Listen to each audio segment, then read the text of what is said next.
Et bonjour à tous, c'est Mustang, bienvenue dans les Terres d'encre. Aujourd'hui, on a un peu plus de la moitié du chapitre 3 qui a été révélé. Vous aurez déjà certainement vu la majorité de ces cartes chez les autres créateurs de contenu, mais cette fois-ci, c'est à mon tour de faire une analyse. Alors, je vais commencer cette analyse par les lieux, puis le reste des cartes plus tard. Alors, à savoir que chaque couleur possède 3 lieux, un commun, un peu commun et un rare. Donc là, pour la couleur ambre, il manque encore le lieu rare qui n'a pas été révélé. Et on va commencer à parler du pays imaginaire qui a été révélé par Entrejeux. Euh, que dire. Alors, ça coûte 1, ça a 4 de volonté, ça vous génère 1 point de l'or au début de votre tour. Moi, je crois que ce lieu va vraiment être joué dans le sens où, ben, si on regarde les decks un peu aujourd'hui, par exemple, il y a à part Violet qui joue encore des drop 1, et encore que même Violet ne pourra pas gérer ce lieu-là tout de suite. Si on prend par exemple le gris-violet, souvent le T1 ils font pas grand-chose s'ils n'ont pas de Captain Crochet. Et au tour 2, ils vont jouer Cruella, qui est 3-2, pour avoir un peu de présence sur le board, faire un peu de contrôle. Mais ça veut dire que si vous commencez, vous êtes joueur 1, vous posez le pays imaginaire, vous générez 1 point de l'or. Au tour 2 de l'adversaire, il joue Cruella, il le gère toujours pas, vous générez 2 points de l'or. Au tour 3 de l'adversaire, il va frapper dans ce lieu, il va lui rester 1 point de volonté, mais il le gérera toujours pas, vous allez générer 3 points de l'or. Donc c'est 4 de volonté en tout début de partie, c'est dur à aller chercher, en tout cas dans la méta actuelle. Donc ça peut apporter une nouvelle dynamique, et le fait que ces lieux-là, vous payez 1, vous générez 3 points de l'or passivement. Ça pourrait pousser le jeu à jouer plus de board et de se batailler beaucoup plus sur le board plutôt que de se reposer sur des effets de gestion comme soyez prête pour revenir récupérer la tempo de la partie. Donc ça, j'y crois vraiment. Ce lieu à 1, je pense qu'il sera joué. Le palais de Chana, donc ça coûte 3, ce n'est pas ancrable, il a 8 de volonté, c'est un sacré truc, un sacré lieu à aller chercher. Déplacer un personnage, ça va vous coûter 2 encres pour y déplacer un personnage, et les personnages qui sont à l'intérieur ne peuvent pas être défiés. C'est très fort. L'effet il est vraiment très fort. Le lieu avec 8 de volonté est vraiment solide. L'adversaire va avoir du mal à le casser avant d'aller pouvoir taper vos personnages. Ça semble... Ça, c'est typiquement le genre de lieu que vous avez envie de placer des personnages un petit peu sensibles. Alors vous savez, des personnages des fois avec 1 de volonté, 2 de volonté, ou des personnages un peu clés. On pourrait imaginer par exemple Jean-Christophe. Jean-Christophe c'est bien, mais il faut qu'il survive au moins un tour. Dans ce genre de lieu, il survivra très facilement un tour. En fait, c'est comme si vous rajoutiez 8 de volonté à un de vos personnages. En fait, les personnages qui sont dedans, si l'adversaire n'a pas le choix que de les défier parce qu'il ne possède pas de dégâts à distance par exemple, ou si vous mettez un personnage ward dans ce lieu-là, vous lui rajoutez 8 de volonté. Donc voilà. Alors, je dis pas que ça va être joué. Actuellement, je vois pas dans quel deck ça pourrait rentrer. Peut-être avec la moitié du chapitre qui arrivera plus tard, on sera un peu plus fixé.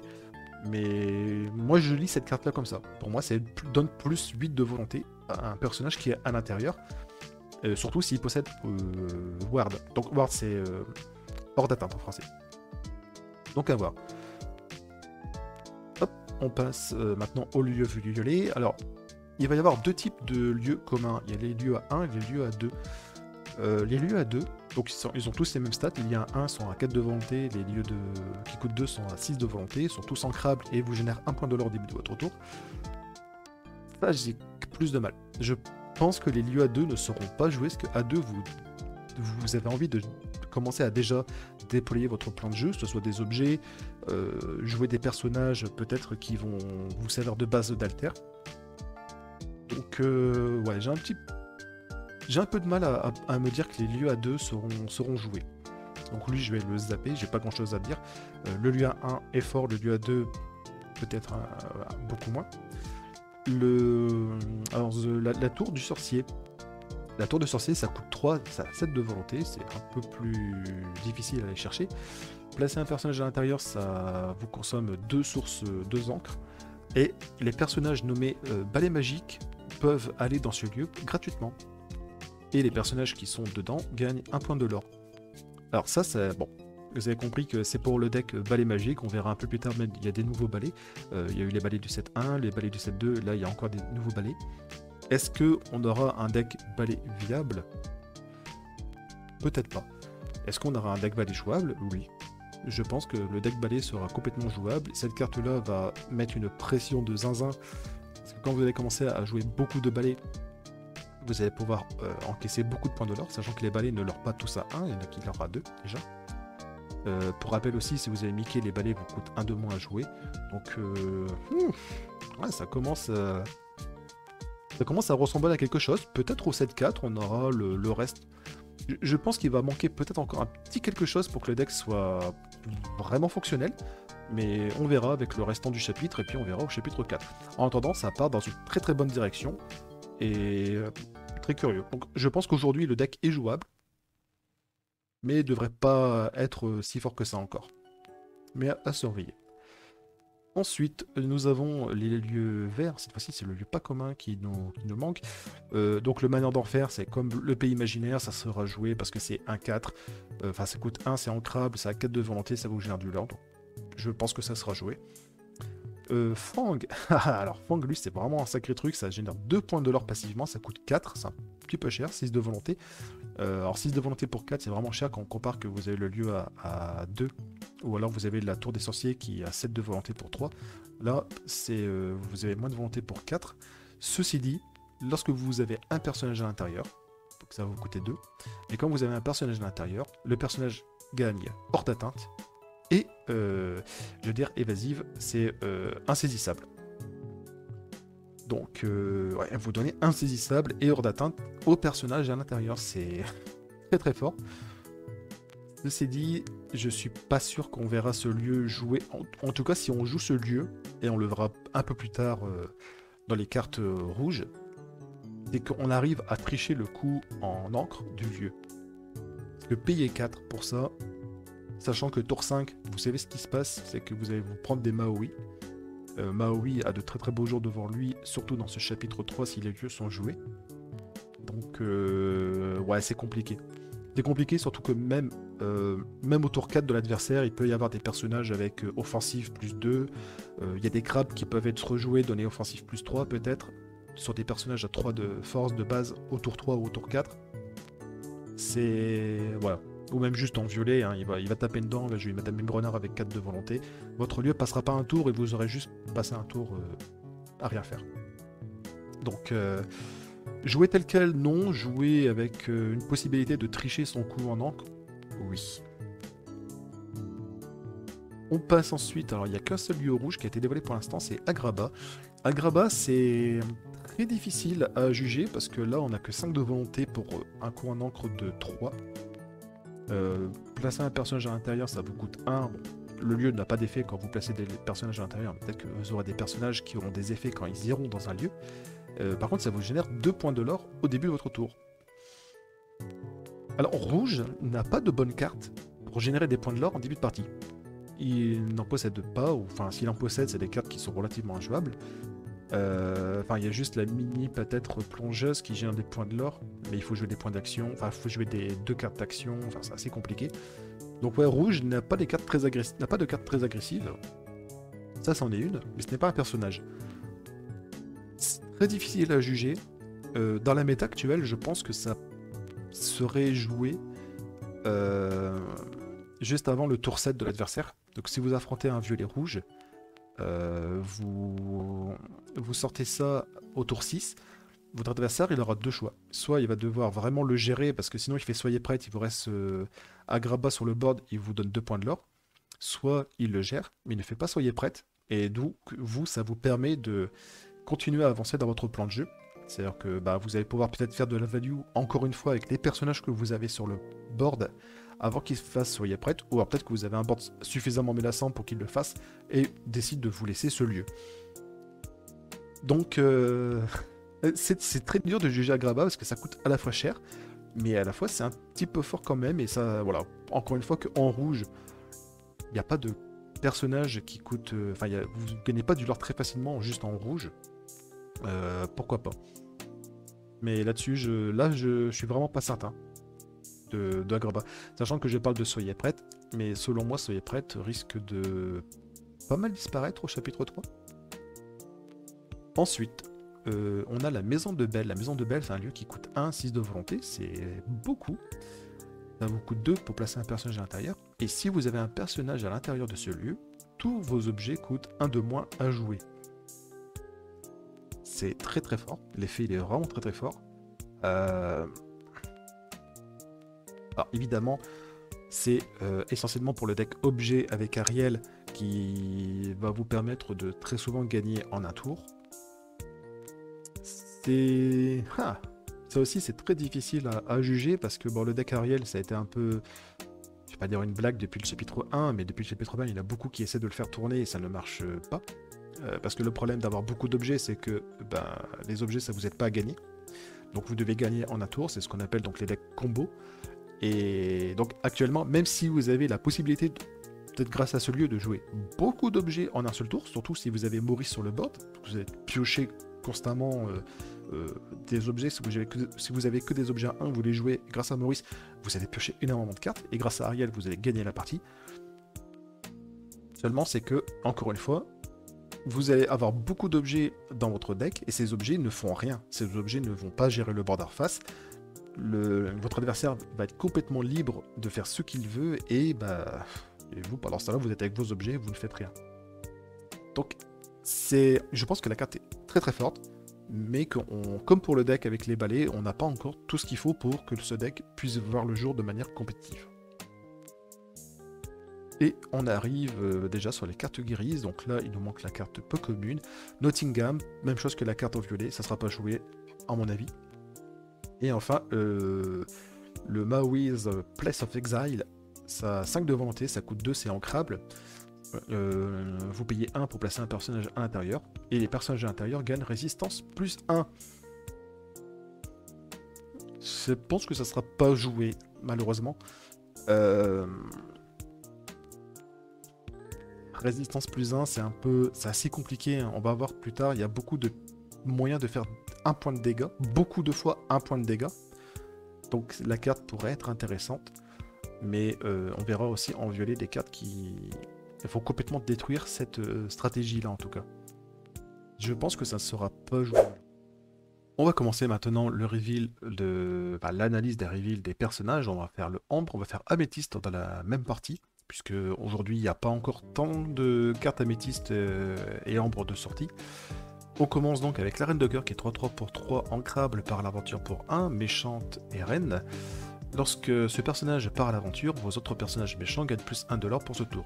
C'est une carte qui va très très bien se positionner dans un deck à thématique méchant. Actuellement ça ne marche pas beaucoup les decks méchants puisqu'on n'a pas de cartes de début de partie très agressif en méchant, c'est beaucoup des cartes gentilles. Paradoxalement, des gentils qui sont très très agressifs, puisque vous avez par exemple la Lilo, le Pinocchio, le Prince, ce sont des cartes de début de partie qui génèrent beaucoup de l'or rapidement, et en méchant c'est pas trop ça. Par contre vous avez des cartes méchantes qui sont plutôt extrêmement fortes. Si un jour on a l'équivalent de la Lilo, du Pinocchio ou du Prince en gris en version méchante, ça sera relativement fort. Bien que dans ce chapitre 3, on verra, et surtout en vert, il y a beaucoup de cartes méchants qui coûtent pas très cher et qui ont des effets plutôt intéressants. Donc pourquoi pas, ça pourrait, en tout cas on pourra l'essayer. Et ça sera probablement encore mieux que ce qu'on a aujourd'hui, puisque les decks méchants aujourd'hui ne fonctionnent pas très bien. Mais là avec cette reine de cœur, plus ce que l'on a à côté, surtout en vert, on verra. On passe ensuite à Porcinet qui est de 2 pour 2 ancrable. Lui il possède beaucoup de traits aussi, il est héros, pirate et capitaine. Lorsque vous avez au moins 2 autres personnages en jeu, ce personnage gagne plus 2 de l'or. Donc il vous faut Porcinet plus 2 autres personnages. Et Porcinet du coup c'est une de 2 pour 2 qui l'or à 3. Je pense que si Porcinet avait été sorti dans ce set 2, il serait joué. Sincèrement. Les decks Mufasa, ça a tendance à à se vider la main, à jouer beaucoup de cartes très rapidement. Le deck Chiana en jaune gris il fait également pareil, en plus d'avoir des remparts. Donc je pense vraiment que Porcinet aurait pu être joué dans la méta de ce chapitre 2. On verra dans le chapitre 3 si les decks aggro ou le fait de vider le board de sa main rapidement pour poser beaucoup de board, c'est toujours une bonne stratégie. Si c'est le cas, je pense que Porcinet sera joué. Sinon, ça risque d'être difficile. 2 de volonté, on verra aussi que ça peut partir très rapidement. Plutôt, il est 0,2 pour 1 non ancrable et il fait littéralement la capacité de la lanterne, donc il va vous réduire de 1 le prochain coup du personnage que vous jouez lorsque vous l'inclinez pour sa capacité. Ça permet de faire une sortie très explosive avec Pluto, parce que la lanterne c'est tour 2, donc vous faites par exemple, si vous jouez la lanterne, vous jouez un drop 1 puis la lanterne drop 2, vous perdez un petit peu la tempo et pour un deck aggro c'est un peu compliqué. Alors là, plutôt, s'il passe le premier tour, vous avez une curve qui est vraiment très explosive. Vous avez plutôt en drop 1, tour 2, si vous jouez en ambre acier, vous pouvez jouer le prince qui est 1-3, résiste 1 et bodyguard surtout, pour protéger ce Pluto. Ensuite, alors on va le voir, je vais passer l'alter. Tour 3, vous pouvez jouer ce Joshua qui est 1-5 rempart et elle aura 2, ça commence à faire des personnages très résistants. Certes, vous infligez pas beaucoup de blessures, mais vos personnages sont très résistants et ils leur tous à 2. Tour 4, vous pouvez jouer donc ce Pluto alter sur votre Pluto à 1 s'il est toujours en vie. Là, vous avez donc tour 4, vous avez une 3-8 qui leur 2 bodyguard et qui au début du tour se soigne de 3. Ça commence à... Là, pour l'adversaire, si jamais il n'a pas de moyen de gestion à distance, ou s'il n'a pas des personnages qui gagnent Challenger plus 2, enfin offensif plus 2, plus 3, ça va commencer à être un sacré mur à passer. Et ce n'est pas terminé, puisque derrière, alors en acier, on verra aussi d'autres cartes qui vont apporter beaucoup de soutien justement à toutes ces cartes remparts. Je pense notamment à Petit Jean. Et ensuite, alors on le verra un peu plus tard d'ailleurs, une carte qui va très bien se positionner dans ce deck. En attendant, on a Bernard qui est 1-5 pour 4, il est ancrable, il part à l'aventure pour 2. Et à la fin du tour, si ce personnage est épuisé, vous pouvez redresser un autre personnage. A noter que si vous avez 2 Bernard épuisés, à la fin du tour, vous allez résoudre les 2 Bernard vont avoir leurs effets qui vont se déclencher. Vous allez résoudre le premier Bernard, vous allez donc redresser votre deuxième Bernard, sauf que le deuxième Bernard, au moment de résoudre son action, même si son effet a déjà été déclenché à la fin du tour, on va vérifier sa position. Donc quand vous allez passer sur le deuxième Bernard, il sera redressé, vous ne pourrez pas redresser le deuxième Bernard ou un autre personnage. Que dire, je pense que ça sera probablement pas joué, à moins qu'on ait absolument besoin de protéger une carte. Une bonne synergie, c'était avec Jean-Christophe, puisque Jean-Christophe, lorsque ce personnage est redressé, vous générez du lore de manière instantanée. Mais Jean-Christophe, je crois qu'il coûte 6, donc c'est vachement plus tard, donc c'est un peu compliqué quand même, parce que lui, il faut le placer. Après, il est à 1-5, donc il va pas être banni tout de suite. Mais Jean-Christophe, il va vous falloir un tour avant de pouvoir l'utiliser, puisqu'il faut faut l'incliner. Donc voilà, je pense que ça... En fait, si vous redressez par exemple une îlot à 1 avec en face il n'y a pas de dégâts à distance, oui, ça peut être ok, hein. Vous générez 2 points de lore et puis vous protégez une carte. Mais il faut voir, est-ce qu'on aura envie de protéger absolument une carte, plutôt que de jouer peut-être des remparts comme on a vu juste avant.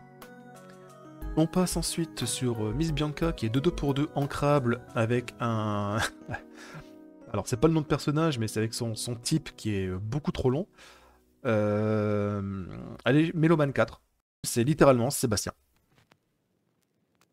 Ensuite, on a Orville. Orville, il est 1-4 pour 2 ancrable. Il n'a pas d'effet. Il restera dans le classeur. Kida. 2-2 pour 1. Vanilla. Donc ça, c'est les personnages un peu génériques et qui vont très souvent avoir un alter sur lequel on va jouer. On va transformer cette carte-là en une autre. A noter que son texte d'ambiance... il est écrit « Bienvenue dans les terres d'encre ». Ida, l'alter légendaire de Ambre, une des deux qui ont... Non, je crois qu'ils ont révélé qu'une seule encore. Donc c'est une des deux cartes légendaires d'Ambre. 3-5 pour 5 en crabe, vous pouvez les jouer pour 3, et elle part l'aventure pour 2. Et lorsque vous la jouez, tous les personnages, donc les personnages de l'adversaire et les vôtres, subissent moins 3 de force jusqu'au début de votre prochain tour. Les personnages que vous allez jouer après l'effet de Kida ne seront pas impactés par ces moins 3, et les personnages que votre adversaire jouera pendant son tour, qui n'étaient donc ceux qui n'étaient pas présents sur son board, n'auront également pas ce malus de moins 3. Du coup, à quoi ça sert? Eh ben, vous avez vu, on joue les cartes avec... Enfin, pour moi, ça vous permet de, entre guillemets, gagner un tour. Vous jouez des cartes avec rempart, vous allez donc vous faire un peu caillasser.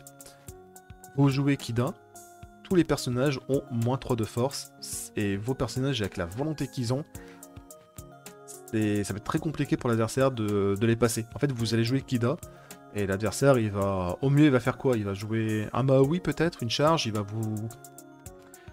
envoyer un personnage charge dans un de vos remparts, et puis c'est tout. Et tout ce qui est présent sur le board, ça ne va pas vous menacer, tout simplement. Donc c'est très très fort, parce qu'on a vu que les remparts qu'on va jouer, enfin, dans cette idée de deck, ont très très peu de points de force. Donc vous n'allez pas forcément bannir les personnages adverses. Et là, du coup, on s'en fout parce que de toute façon, ils frapperont à 0. A noter aussi que les malus de puissance, ça reste des effets, je vais dire entre guillemets flottants. Je m'explique. Vous avez Captain Crochet qui est en acier, qui est 1-2. Et lorsque lui, il défie, il a Challenger plus 2. Bah, c'est offensif plus 2 donc en français, et il gagne plus 2 de force que lorsqu'il défie. Donc c'est-à-dire qu'il passe à 3. Sauf que Captain Crochet est sur le plateau en face. Vous jouez Kida, il passe à moins 3. Sauf que vous pouvez pas passer en négatif dans l'Orcana, donc vous restez à 0. Mais sauf que à côté, même s'il gagne de la force, ces moins 2 sont toujours présents en fait. Donc même s'il gagne un plus 2 ou vous boostez à côté, eh ben, ça va le plus 2, il y aura toujours le moins 2 à calculer et il sera toujours à 0.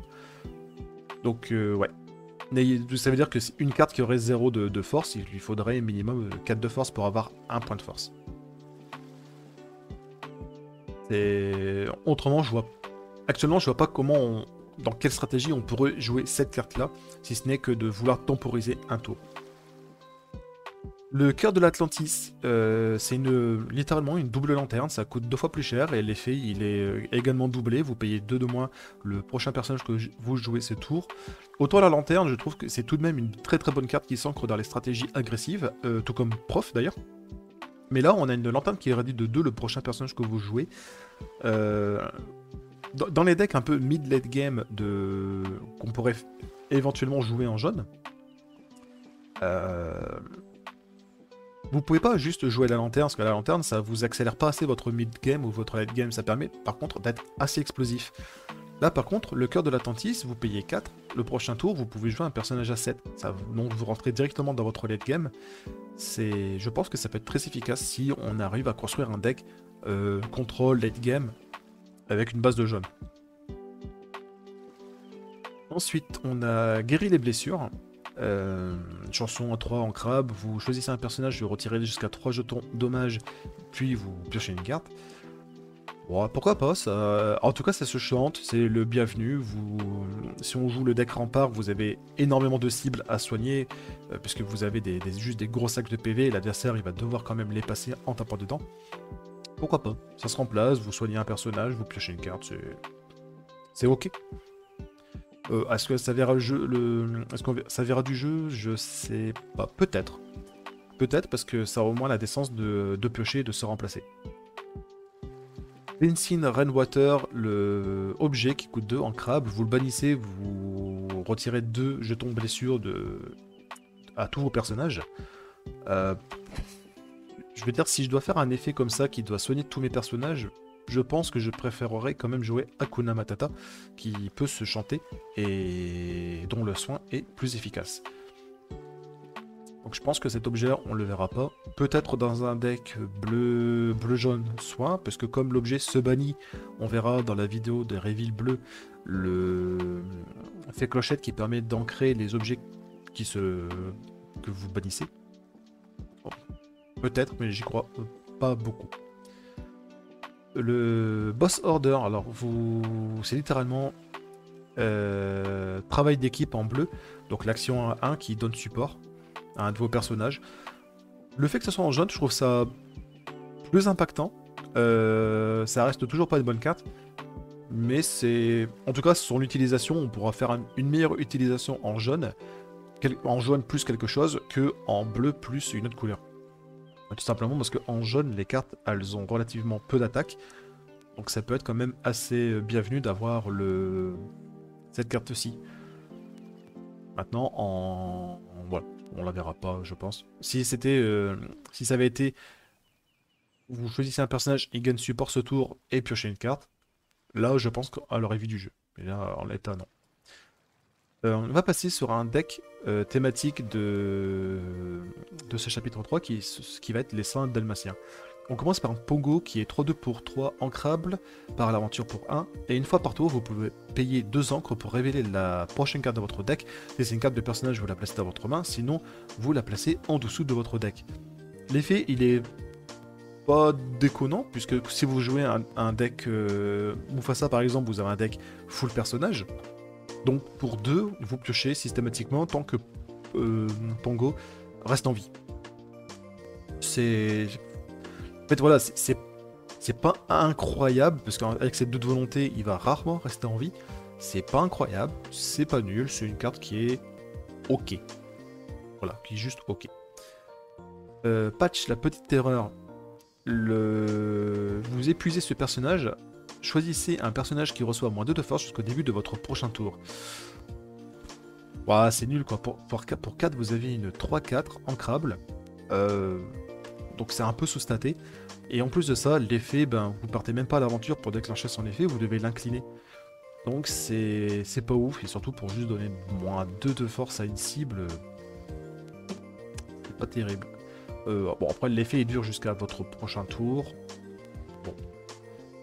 Mais ça reste une carte qui je trouve vraiment pas terrible. Les chiots dalmatien. Donc ça c'est le deck dalmatien qui va vous être proposé en nombre pour ce chapitre 3. Ce sont des 2-3 pour 2 ancrables. Et comme effet, vous pouvez en jouer jusqu'à 99 copies dans votre deck. Donc pour faire un deck sans dalmatien. Alors évidemment vous pouvez jouer en 99, mais si vous voulez vous arrêter à jouer 40 chiots puis 20 autres cartes, vous pouvez le faire évidemment. Vous n'êtes pas obligé de jouer les sans dalmatien. Alors pour ça vous avez différents artworks. Vous voyez en bas à gauche il y a écrit 4A. Donc là ensuite on a le 4B, le 4C, le 4D et le 4E. Que dire je me projette un petit peu, je pense le deck, c'est un peu comme le deck balai. Le deck il va être jouable, vous allez pouvoir le jouer, le deck est fonctionnel, sera fonctionnel. Est-ce que le deck sera suffisamment fort? On verra. Je vais le dire souvent, je vais beaucoup me mouiller dans cette vidéo, mais comme je préchote le fait que Soyez prêtes risque de disparaître dans ce chapitre 3, peut-être que les saints dalmatiens seront plus que jouables. L'idée c'est que vous allez inonder votre adversaire, vous allez submerger votre adversaire avec des chiots, parce que plus la partie va durer longtemps, plus vous allez en jouer beaucoup par tour, notamment avec des cartes qui... Alors, c'est des cartes qui ont été leak, je vais pas trop en parler, mais c'est des cartes qui vont vous permettre de recharger votre main de manière assez significative, du fait que vous jouez que les mêmes cartes, et c'est fait que vous vous épuisez pas. Vous vous épuisez pas, et tour après tour, vous mettez de plus en plus de chiots, pour au final jouer le payoff, qui est 99 chiots. À chaque fois que l'un de vos personnages est envoyé à l'aventure, durant ce tour, vous gagnez un éclat de l'or. Donc si vous avez 10 chiots qui partent à l'aventure, vous gagnez la partie. Ça vous fait générer 20 points de l'or. Sauf qu'à ce moment-là, évidemment, vous n'aurez pas besoin de 20 points de l'or pour gagner la partie, vous aurez déjà généré un petit peu de l'or en amont. Voilà. En tout cas, sans aller jusqu'à dire que ça sera le futur deck top tier 0 de la méta, ce deck-là sera parfaitement jouable. Ça sera un bon deck de détente si on n'a pas envie de se prendre la tête avec un tournoi un deck de tryharder. Donc voilà, c'est opérationnel.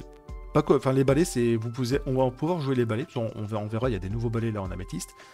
Mais il manque encore un petit truc. Peut-être que ça va être jouable en détente, mais... Et au chapitre 4, certainement, on aura 2 nouveaux balais qui compléteront le deck. Et c'est tout pour les cartes... ambre. On va passer désormais aux cartes améthystes. Alors, je vais pas commencer par ce petit balai. Hop, hop, hop.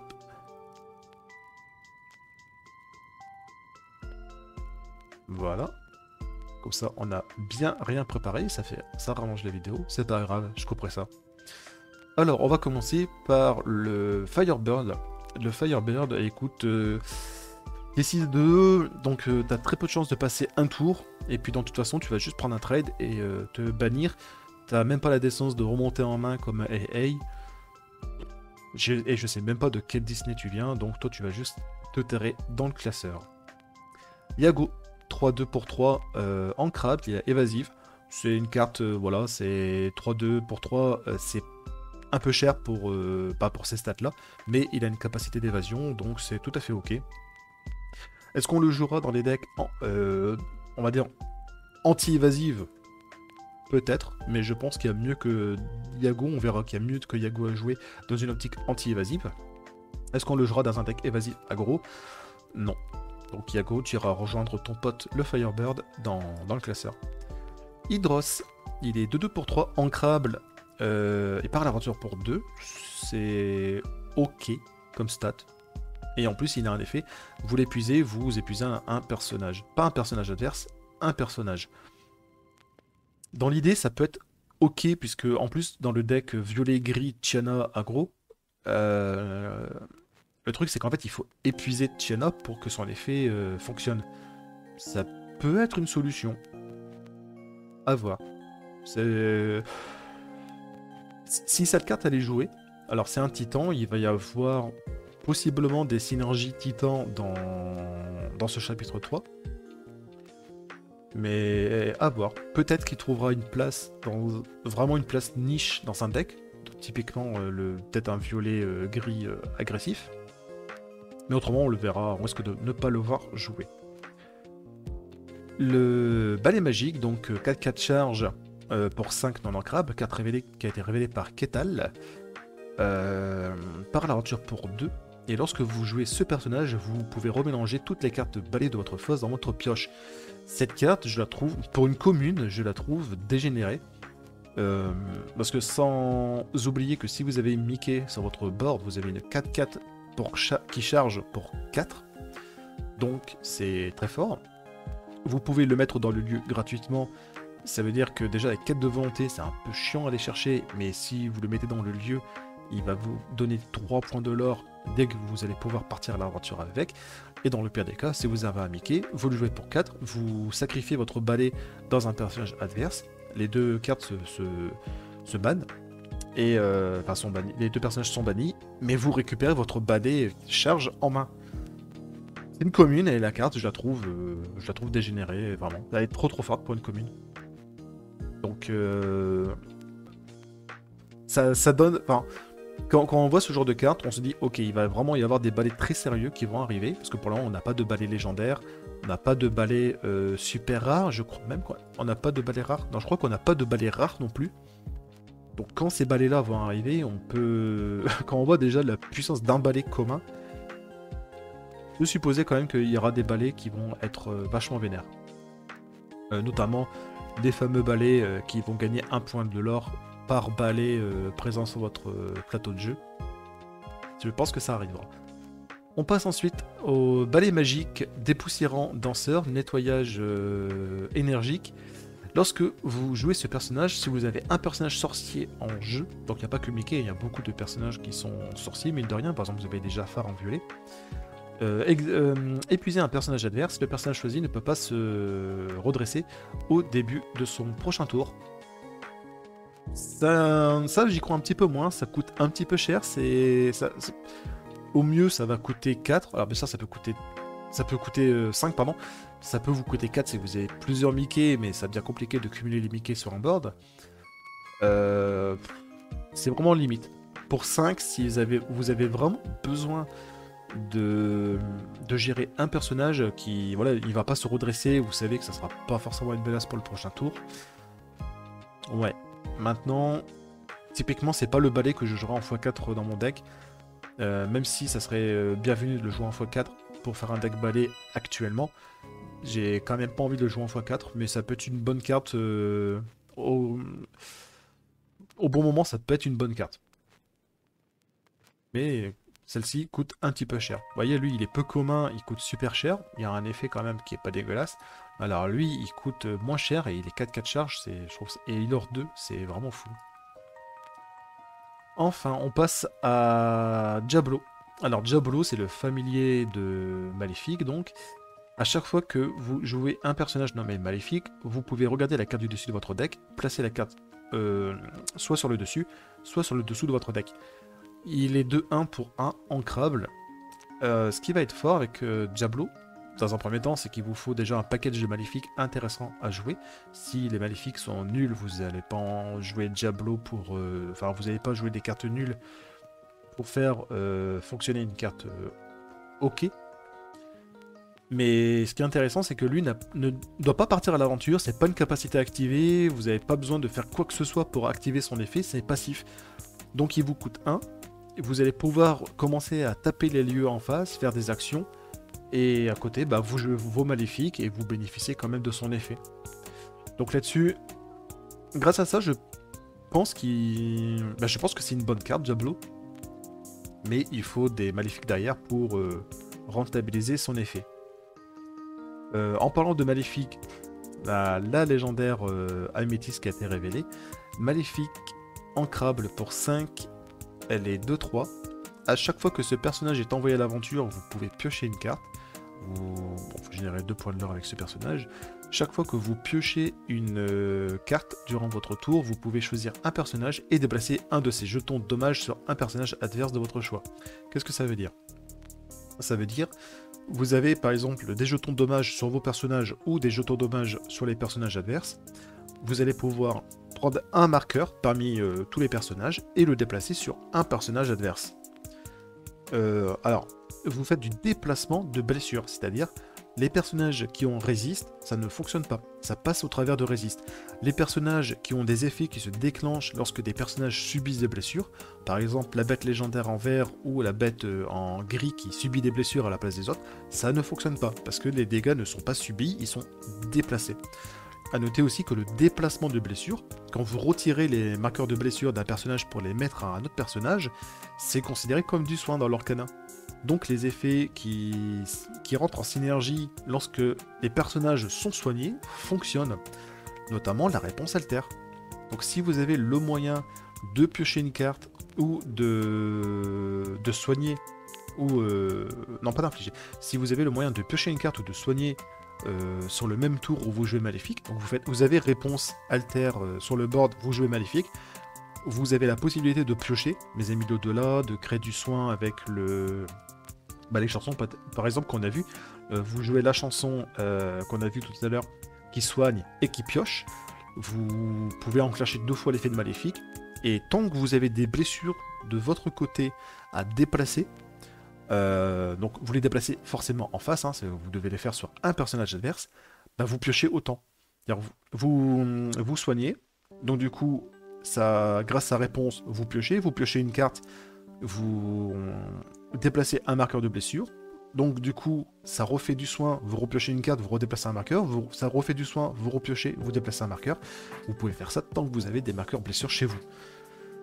Ça semble débile, ça semble extrêmement fort, mais ça demande quand même la mise en place de jouer la réponse alter, puis maléfique, et d'avoir ensuite de quoi déclencher le soin ou la pioche. Et ça demande aussi d'avoir des marqueurs blessures, parce que si vous avez aucun marqueur blessure au moment que vous faites ce combo, bah vous allez juste rien faire en fait. Donc c'est contextuel. Si ça passe un jour dans une partie, vous allez piocher énormément de cartes, plus détruire le board adverse, vous allez retourner la partie. Mais sinon, il faut un setup. Il faut un setup pour faire fonctionner ça, donc voilà. Ensuite, si on ne joue pas jaune-violet, qu'on joue peut-être violet-rouge, il y a peut-être moyen, parce que du coup ça rend asymétrique les effets comme votre roi vous invite à la fête, où vous infligez 2 blessures à un de vos personnages pour infliger 2 blessures à un autre personnage. Voilà, et les blessures que vous vous infligez, vous pouvez tout simplement les rendre à l'adversaire, toujours à condition que vous arrivez à piocher à minima le tour où vous jouez cette magnifique. Je pense que la carte est extrêmement forte, mais ça va demander de la préparation pour faire des tours un peu débiles avec. Bestow Gift, c'est l'effet de Maléfique, hein, c'est vous déplacez un marqueur blessure d'un personnage vers un personnage adverse. Ça peut être, typiquement, ça peut être le déclencheur pour votre Maléfique que vous avez joué sur le même tour, puisque Maléfique plus réponse. Hein. Autrement, c'est pas ouf. C'est clairement pas ouf. Si jamais il y a des cartes avec résistance, avec un seul PV qui deviennent méta, ça pourrait être une bonne carte pour aller les chercher, parce qu'encore une fois, je rappelle que ça passe à travers la résistance. Et autrement, ça sera pas joué. The Boss is on the roll. Vous regardez les 5 prochaines cartes de votre deck, vous réagencez votre deck comme vous le voulez. Vous mettez autant de cartes que vous voulez sur le dessus ou sur le dessous. Donc vous regardez les 5 prochaines cartes, il y en a dans les 5, il y en a 2 qui vous plaisent, vous les mettez au-dessus dans l'ordre de votre choix. Les 3 autres, vous les mettez en dessous du deck dans l'ordre de votre choix. Et vous gagnez un point de l'or au passage en tant qu'affaire. C'est ce qu'on appelle du quality advantage, et j'ai tendance à dire que c'est extrêmement fort, surtout dans l'Orcana, puisque c'est bien de piocher les cartes, mais c'est bien de piocher les bonnes cartes. Imaginez que vous regardez les 5 prochaines cartes de votre deck, et c'est la 5e carte qui vous intéresse. Si vous n'avez pas accès à cette chanson, ça veut dire que sans le savoir, vous allez devoir piocher jusqu'à 5 cartes pour avoir enfin celle qui vous aurait intéressé. Et sachant que forcément toutes les ressources que vous aurez mis pendant le tour pour aller piocher et trouver votre solution, peut-être que vous aurez votre solution, mais vous n'aurez plus les moyens de la jouer cette solution. Tandis que là, vous faites ça, vous chantez The Boss is on a roll, vous mettez la carte qui vous intéresse sur le dessus, s'il y en a d'autres qui vous intéressent pour les prochains tours, vous les mettez en dessous, enfin vous les mettez derrière, et le reste vous le mettez en dessous parce que vous dites j'en ai pas besoin, c'est poubelle. Et ainsi, vous piochez juste une seule carte, vous utilisez la carte dont vous avez besoin. La carte, elle est excellente. Alors oui, vous ne piochez pas, mais j'ai tendance à vraiment croire que c'est plus important de mieux piocher que de piocher beaucoup. Notamment, je pense que ça vous est déjà arrivé, vous perdez des parties, et vous vous dites j'ai pas touché ma soyez prête, j'ai pas touché mon tuons la bête, alors que vous en jouez 4 dans le deck, hein, mais vous en avez vu un passer, mais vous touchez pas les autres. Et très souvent, ça va être des fois, ça va être la 3e carte, la 4e carte, et vous vous dites mais c'était là, c'était pas loin, c'est chiant, c'est frustrant. Du coup, cette carte-là va vous permettre de fixer ce genre de problème, parce que je suis sûr que ça vous est déjà beaucoup arrivé. Et très bonne carte. Il m'appelle, vous piochez une carte, c'est une chanson qui est en crabe qui coûte 1. Ça, c'est pas anecdotique. Vous piochez une carte, vous choisissez ensuite jusqu'à 3 cartes de la défausse d'un adversaire, puis vous remettez-les dans sa pioche et remélangez-la. Alors actuellement, la carte fonctionne comme ça. Si vous choisissez 0, vous n'avez pas de carte à remettre dans le deck de l'adversaire, donc vous ne remélangez pas le deck de l'adversaire. Ceci dit, Steve c'est le ruling officiel donné par Steve, mais Steve n'est pas certain que la traduction soit la bonne. Puisqu'en fait, logiquement, si vous choisissez 0, vous devez quand même remélanger le deck de l'adversaire, puisque c'est pas écrit remélanger les cartes choisies dans le deck, c'est remettez-les dans la pioche, puis mélangez le deck. Donc vous remettez 0, puis vous remélangez le deck. Logiquement, ça devrait fonctionner. Bon, Steve, il a dit que non, mais il semble avoir un doute sur la traduction. En attendant, on applique ce ruling, parce que c'est le ruling officiel qui a été donné, et on verra la sortie à la VO si ça change ou pas. Concernant donc le fait que ça soit une chanson à 1, c'est vraiment pas anecdotique, parce que ça permet de déclencher toutes les synergies chansons, donc par exemple comme la flûte de Dormeur, Alors évidemment, on va pas jouer cette chanson-là juste pour déclencher la flûte, bien que la chanson se remplace et qu'elle coûte que 1, donc si vous avez la flûte sur le board, vous êtes déjà assuré de piocher et de gagner un point de l'or pour 1, ce qui est suffisamment fort. Hein. Mais et puis bah plus tard, en fait, s'il y a d'autres synergies chansons, vous allez pouvoir les déclencher très facilement. Et s'il y a des synergies objets actions, que l'on verra un petit peu après, bah, ça sera très facile de le déclencher également, parce que c'est une action chanson. Vous pouvez la jouer gratuitement pour piocher. Et vous pouvez aussi des fois un petit peu embêter votre adversaire, soit vous lui remettez des cartes un peu nulles dans son deck, soit bah, à tout hasard, si votre adversaire a terminé son tour avec cette carte-ci, ou avec un coup de chaudron pour s'assurer une bonne pioche au prochain tour, vous lui mélangez son deck, il n'est pas content. Et enfin, on termine avec le chapeau de sorcier, objet ancrable pour 2. Vous l'inclinez, vous payez 1, vous nommez une carte, puis vous révélez la première carte de votre pioche. Si c'est la carte que vous avez nommée, vous la piochez, sinon vous la replacez sur le dessus de votre deck. Donc ça, typiquement, si par exemple vous êtes à la recherche d'une carte qui va, genre, allez, soyez prête, on va dire. Vous nommez soyez prête, vous révélez la prochaine carte de votre deck, si c'est soyez prête, vous la piochez. Alors, soit vous jouez un deck thématique, typiquement, si vous jouez un deck avec les Dalmatiens, bah vous dites Dalmatien Puppy et vous piochez toutes les Dalmatiens. Enfin, dès que vous révélez un Dalmatien Puppy, vous le piochez. Et sachant que vous allez en jouer quasiment 40 à 50 dans votre deck, vous êtes quasiment assuré de piocher un Dalmatien. Si vous jouez un deck balai, ça marche aussi. Parce que vous n'avez pas besoin de préciser nettoyeur rapide, vous dites juste balai magique, ça c'est le nom du personnage. En dessous, c'est pas le nom, c'est le type. Enfin, c'est le type, c'est un sous-nom, voilà. Là, je dis un type, parce que les traits, ça va être balai ou Dreamborn par exemple. Mais le nom du personnage, c'est bien balai magique. Donc, vous pouvez piocher n'importe quel balai juste en disant balai magique grâce au chapeau. Et comment on peut aussi s'assurer de piocher la carte nommée? Bah, on l'a vu juste avant, hein. Vous pouvez arranger votre deck sur 5 tours si vous le souhaitez. Vous faites un coup de chaudron, vous mettez la carte sur le dessus, vous payez 1, vous piochez la carte. Sachant que chaudron, ça vous coûte pas d'encre à l'activation. Donc littéralement, avec chaudron, vous piochez la carte que vous voulez. Enfin, vous arrangez un petit peu votre deck et vous payez 1, vous piochez la carte. C'est un peu lent, c'est un tout petit peu lent, mais c'est très fort. Donc c'est tout pour les reveals. Alors on a vu les lieux, les cartes ambre et les cartes améthystes. Il y a encore beaucoup de cartes améthystes et ambre à voir, notamment des légendaires. Il y a aussi des super rares, parce que là je crois qu'il n'y a aucune super rare dévoilée en améthyste. Donc où est-ce qu'on va avec améthyste? Je suis pas sûr. Les dalmatiens c'est rigolo, ça peut devenir... Ça serait peut-être fort, mais selon comment évolue la méta. Et ensuite, bah, on verra pour les prochaines reveals. Là, j'ai pas trop d'idées pour jaune et violet. En tout cas, si pour jaune, avec le deck, avec plutôt les remparts, ça me semble assez évident. N'hésitez pas, en tout cas, à partager votre avis, à mettre un petit commentaire. Pouce en l'air si vous avez aimé. Pouce vers le bas si vous n'avez pas aimé. Désolé, je fatigue un tout petit peu. Et bah, moi, je vous le dis à bientôt dans une prochaine partie.